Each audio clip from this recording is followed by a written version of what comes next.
امروہہ کی قابل فخر بیٹی بی اماں۔ بی اماں ہندوستان کی جنگ آزادی کے نامور سپوت مولانا محمد علی جوہر اور مولانا شوکت علی کی والدہ محترمہ تھی۔ بی اماں کا نام آبادی بیگم تھا۔ ان کی پیدائش 1850 عیسوی میں ہوئی اور ان کی وفات 13 نومبر 1924 کے روز ہوئی تھی۔ بی اماں محلہ شاہی چبوترا پر امروہہ کے ایک معزز کلال خاندان میں پیدا ہوئی تھیں۔ ان کے والد مظفر علی خان تھے۔ مظفر علی خان کے پردادا درویش علی خان مغلوں کے آخری عہد میں پنج ہزاری ذات کے منصبدار تھے، یعنی امروہہ میں اس خاندان کو عزت اور دولت میں امتیاز حاصل تھا۔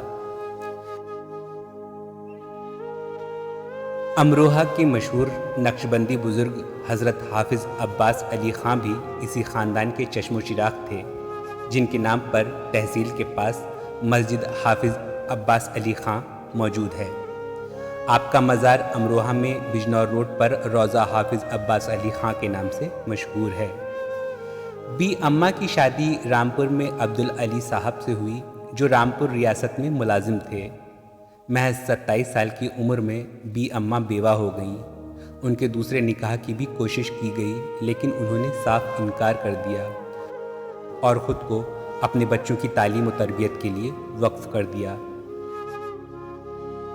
بی اماں نے اپنے بچوں کو پڑھانے کے لیے اپنے زیور تک بیچ دیے تھے۔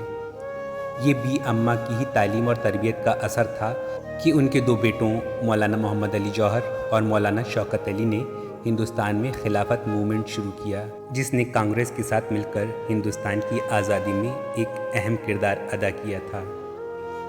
بی اماں ہندوستان میں تحریک خلافت کی سرگرم کارکن تھیں۔ 1917 کے مسلم لیگ کے جلسے میں بی اماں نے زبردست تقریر فرمائی تھی، جس سے لوگوں میں آزادی کا جذبہ اور زیادہ شدت سے پیدا ہونے لگا۔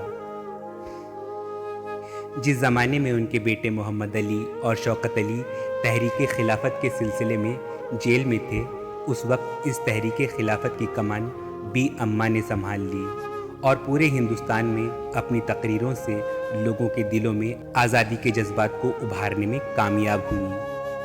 وہ ریل گاڑی سے ملک میں گھومتیں، تقریریں کرتیں اور لوگوں میں آزادی کا جذبہ بیدار کرتیں۔